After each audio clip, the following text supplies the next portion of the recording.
পবিত্র ঈদে মিলাদুন্নবী আজ কিছুক্ষণের মধ্যেই কমলাপুর রেলওয়ে কেন্দ্রীয় জামে মসজিদ থেকে বের হবে জশ্নে জুলসে। বিস্তারিত জানাতে সরাসরি যুক্ত হচ্ছেন হাসান মাহমুদ। হাসান, শোভাযাত্রার প্রস্তুতি কি সম্পন্ন হয়েছে আর কখন বের হয়েছে সে সম্পর্কে আমাদেরকে জানাবেন। লিনি, আপনাকে ধন্যবাদ।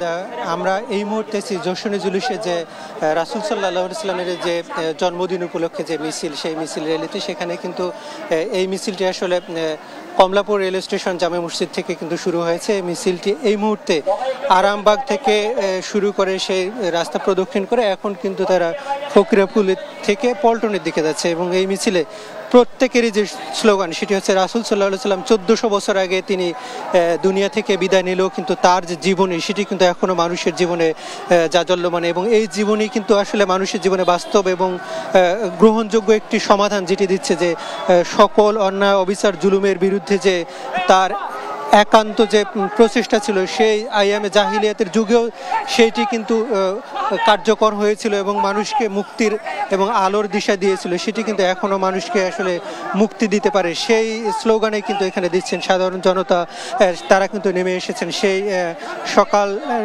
9:30টার দিকে কিন্তু সেই মিছিলটি র্যালিটি শুরু হয়েছে, সেটি কিন্তু এখন পর্যন্ত ঢাকার বিভিন্ন সড়ক প্রদক্ষিণ করছেন এবং তারা স্লোগান দিচ্ছেন যে রাসূল কিন্তু এখনও জাজ্বল্যমান। সারা জীবনে মানুষের আসলে যত অকল্যাণ রয়েছে সেগুলোকে যদি মুক্তি পেতে হয়, অন্যায় অবিচার জুলুমের অবসান করতে হলে রাসূল যে এখনও তার আদর্শ প্রতিফলিত করতে পারে এবং সমাজে সব বৈষম্য দূর করে একটি শান্তিপূর্ণ সমাবেশ এবং শান্তিপূর্ণ পৃথিবী দিতে পারে, সেটিরই কিন্তু তারা বলছেন যে এই রাসূলের জীবনী যদি আমরা মানুষের জীবনে বাস্তবায়ন করতে পারি তাহলে কিন্তু মানুষের জীবনে যে সার্বিক কল্যাণ এবং শান্তি সেটি কিন্তু ফিরে আসতে পারে। তা আমরা একটু কথা বলতে চাইছি, হুজুর আপনি একটু বলবেন যে রাসূলের যে জীবনী সেটি 1400 বছর পরেও মানুষের জীবনে বাস্তবে কতটুকু প্রতিফলিত হতে পারে এবং মানুষকে কতটুকু শান্তি দিতে পারে। আল্লাহ রাসূল সাল্লাল্লাহু তাআলা আলাইহি ওয়াসাল্লামের তার জীবন চরিত্র আজও মানুষকে শান্তি দিতে পারে। কারণ আজকে যদি কোনো মানুষ আপনার শান্তির বিষয়ে যদি রাষ্ট্রীয়ভাবে খেয়াল করতে চায় তাহলে মদিনার সনদের দিকে তাকালে সেটা দেখতে পারবে। প্রিয় রাসূল সাল্লাল্লাহু তাআলা আলাইহি ওয়াসাল্লামের ভালোবাসা, তার সেই অনুপম আদর্শ যারা গ্রহণ করবে তারা দুনিয়া আখিরাতে সব জায়গায় কামিয়াব হবে।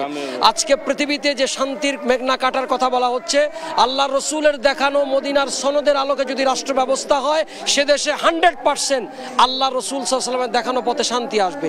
পাশাপাশি আমরা দাবি করব রসুলে পাকের মোহাব্বত, ভালোবাসা, তাজিম এগুলো যেন সর্বক্ষেত্রে শিক্ষা প্রতিষ্ঠান থেকে শুরু করে সব জায়গায় যেন এই শিক্ষাটা দেওয়া হয়। প্রিয় রসুলের ভালোবাসা, আনন্দ বেমানাসাতে মৌলিদিন নবী সাল্লাল্লাহু তাআলা সাল্লামের এটার দ্বারা আমরা প্রিয় রসুল সাল্লাল্লাহু তাআলা সাল্লামকে সবার কাছে পরিচিতি করতে পারবো। এইটাই আমাদের করা উচিত বলে মনে করি। আপনি কি চাচ্ছেন যে শিক্ষা ব্যবস্থায় রাসূলের জীবনীকে আরো বেশি বাধ্যতামূলক করা দরকার? বাধ্যতামূলক। কারণ এদেশের শিক্ষা ব্যবস্থায় কেন দরকার? 99%-এর ভিতরে মিনিমাম 95% মুসলমান এর দেশ বাংলাদেশ। বাংলাদেশের মানুষ তারা প্রিয় নবীর আদর্শ শিখবে না তো শিখবে কার কাছে? এই জন্য শিশু শ্রেণী থেকে মাস্টার্স পর্যন্ত একেবারে কম্পালসারি করা উচিত রসুলের পাকের জীবন আদর্শ শিক্ষা। আর পাশাপাশি প্রিয় রসুলের যারা বেয়াদবি করবে, রসুলের পাকের সম্মানকে নিয়ে যারা টানাটানি করবে, রাষ্ট্রীয়ভাবে আইন করে তাদের বিরুদ্ধে বিচার হবে। আপনাকে ধন্যবাদ লিনি। আমরা মিছিল শুনছিলাম যে আসলে রাসূল যে এখনো আমাদের জীবনে প্রাসঙ্গিক সেটাই কিন্তু তারা বলছিলেন। তো এই ছিল আমার কাছে এখান থেকে সবশেষ পরিস্থিতি। লিনিয়া।